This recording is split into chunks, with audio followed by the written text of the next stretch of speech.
Hello and welcome back to Miami Realty Rundown. I'm Ideal. And this is Carlos. Today we have our special guest, Will from Capital International Financial, who's here to talk to us a little bit about the lending process of the home buying journey.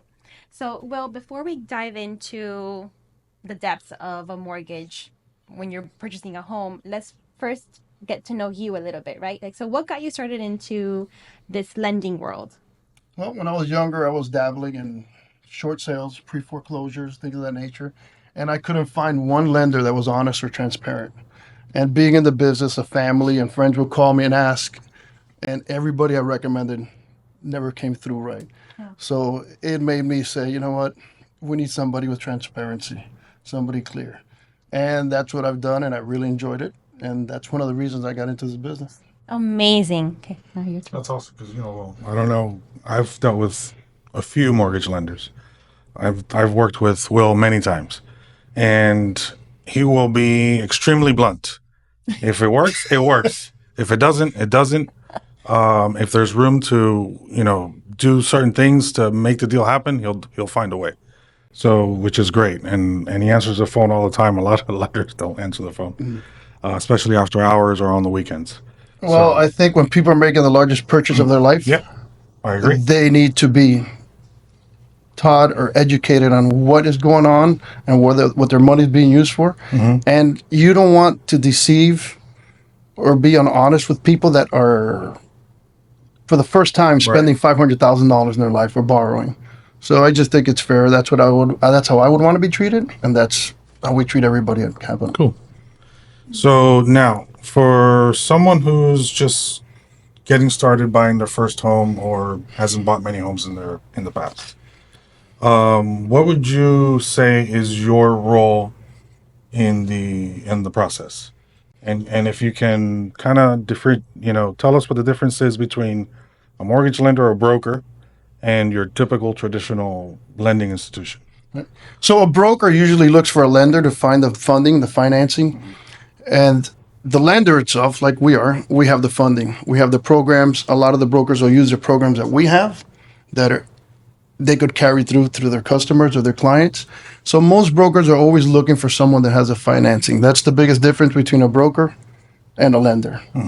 So with that being said, also the banks are lenders as well, and they service a loan just like we do. We service a loan. Like in Coral Gables, we have an office where everybody that has purchased from us services a loan, meaning they pay us the mortgage payment just like they would to Wells Fargo or to any other major organization. So let's say that someone's thinking, hey, I want to buy a house.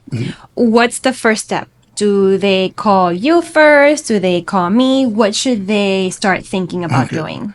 Well, the first thing they should do is call a lender and find out what they actually can afford.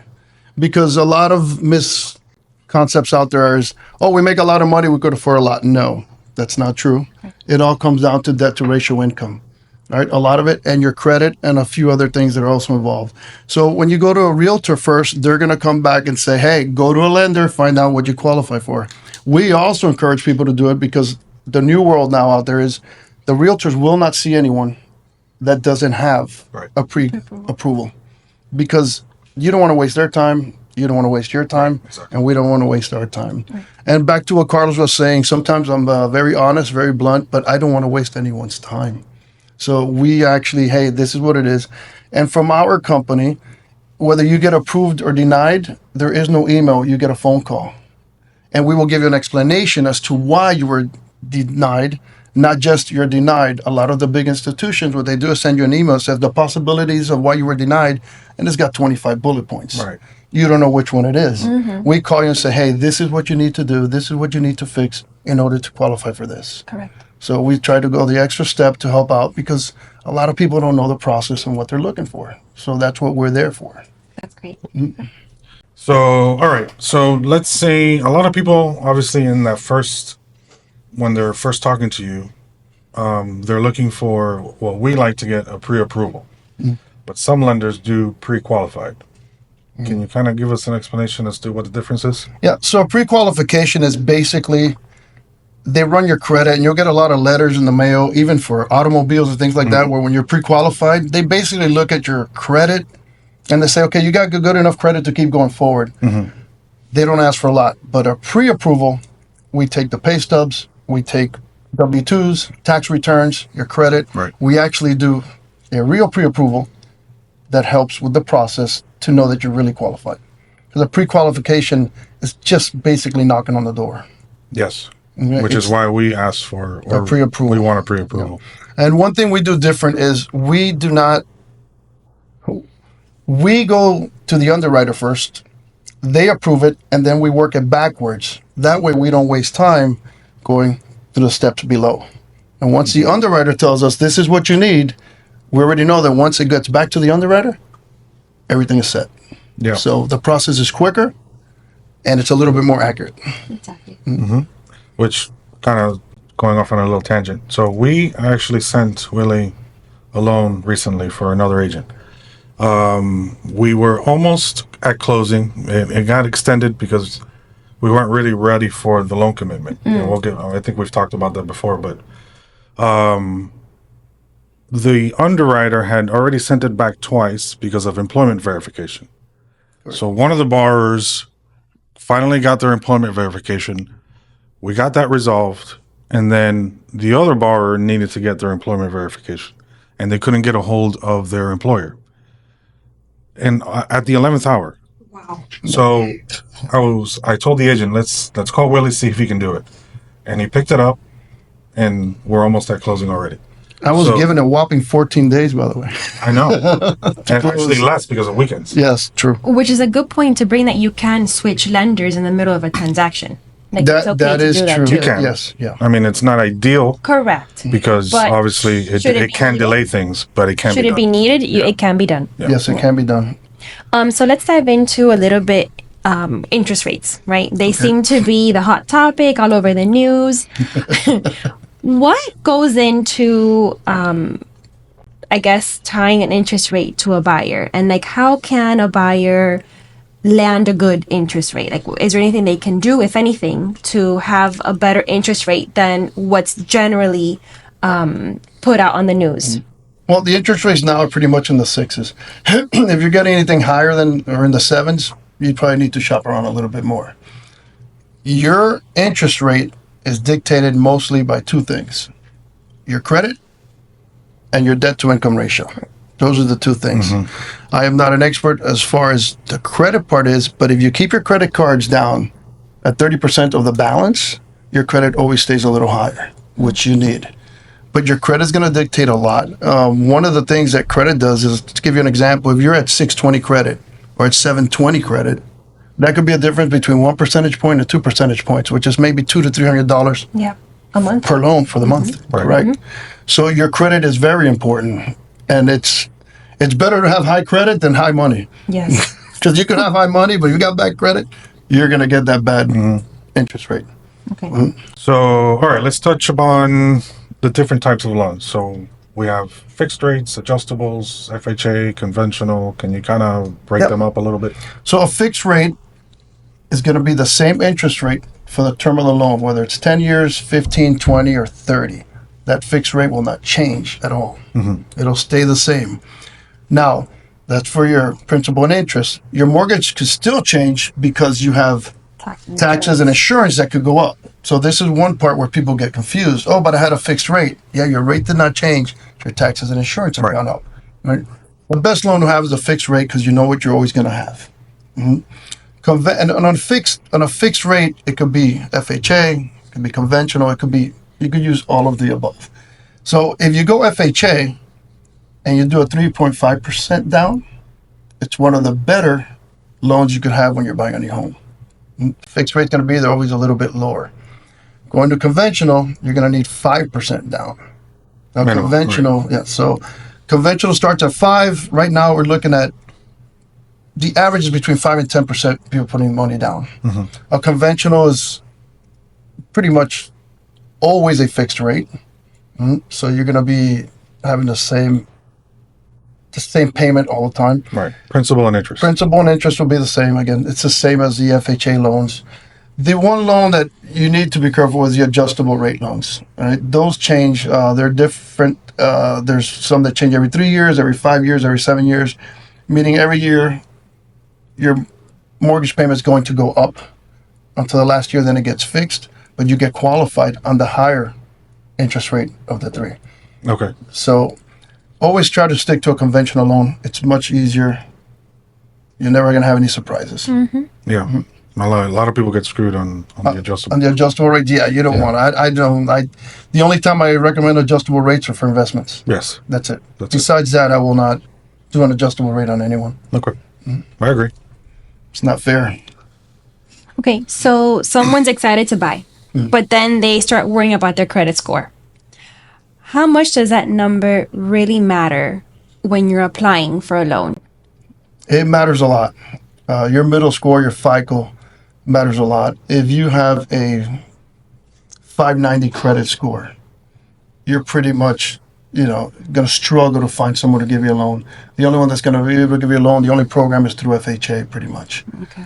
To get a conventional loan, like a low rate like that, is very difficult.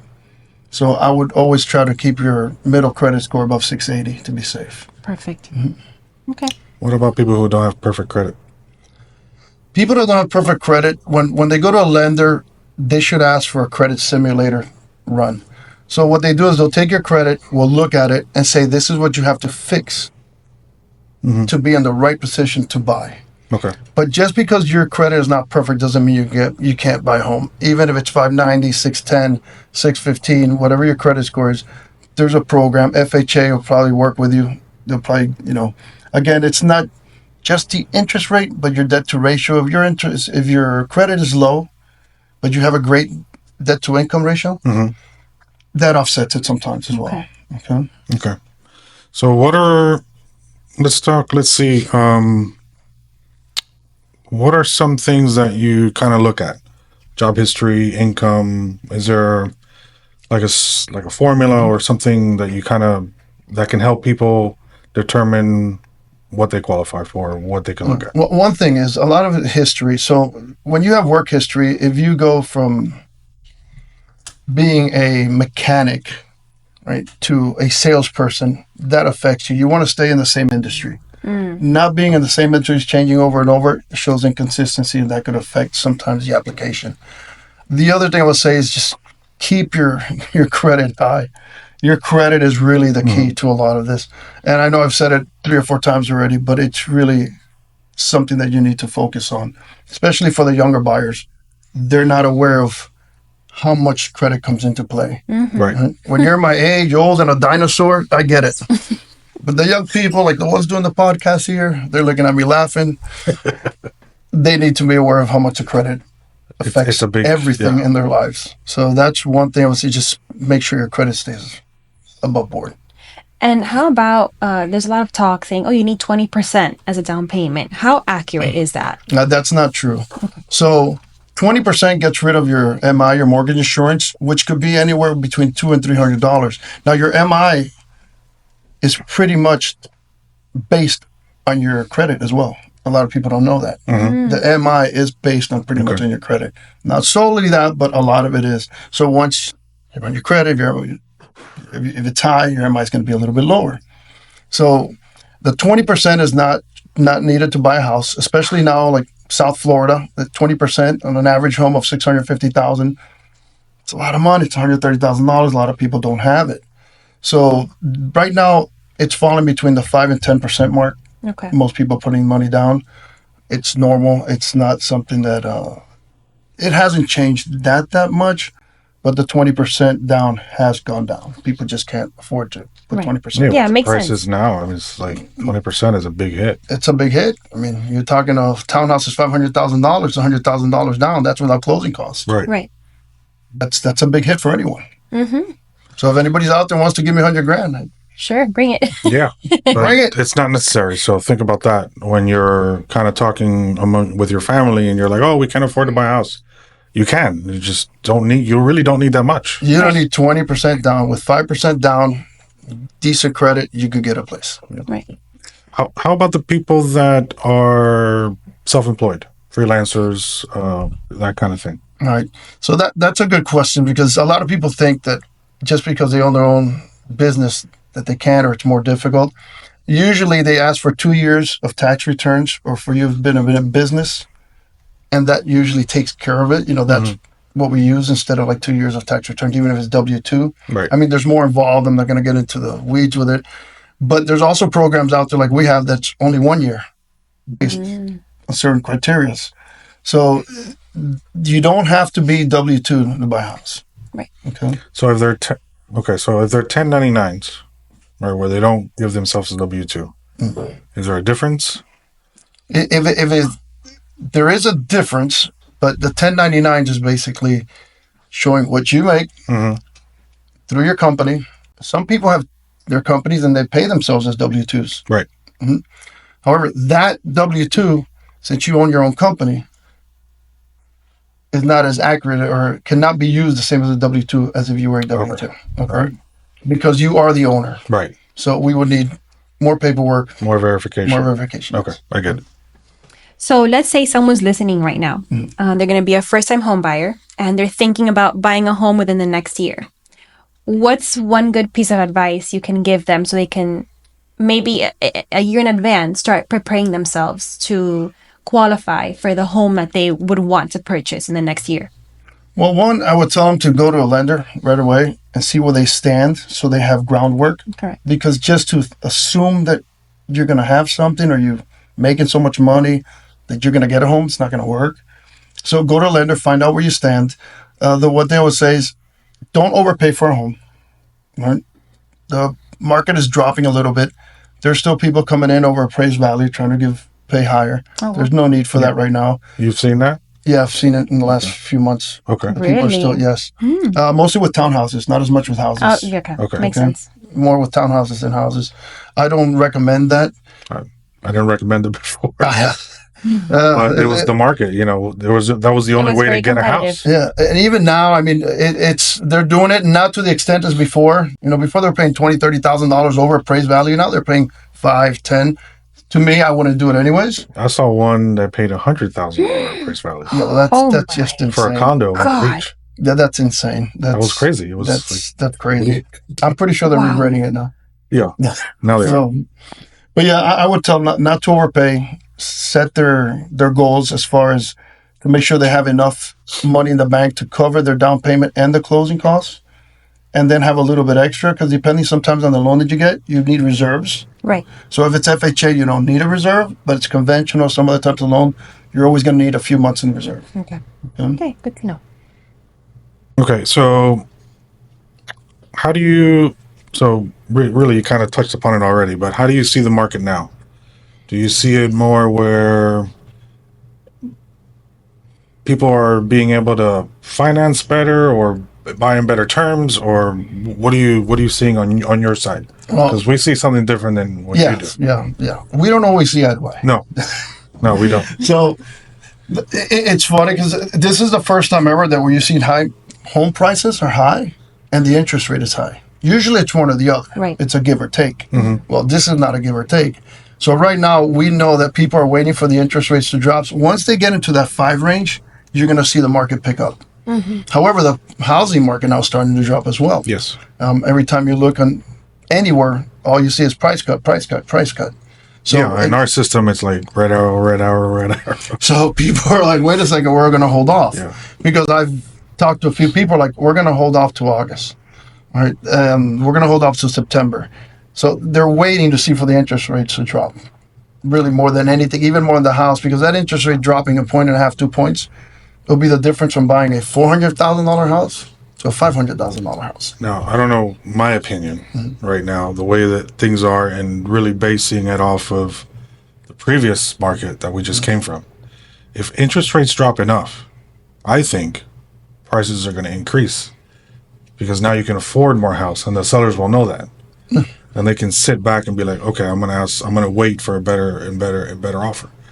Do you think that we might see more of what we had before, where we're paying for above market value? I don't think that's going to happen because we have a lot of inventory out there. There's a lot of plenty of inventory. There's inventory. plenty of inventory. When there's that much inventory, it's not going to take off as much as it did before. Okay. I don't think personally that we're going to see the heights of what the houses were, and it was too much. Right. I think now it's leveling off somewhat, and it's still leveling off. I think it's still coming down a little bit. Do you think we'll see 2-3% interest rates? No, I don't think that'll I ever think it'll happen be like again. in the fives. I think it'll be anywhere, in my opinion, between 4.5 and 5.5 is the best we'll see. Okay.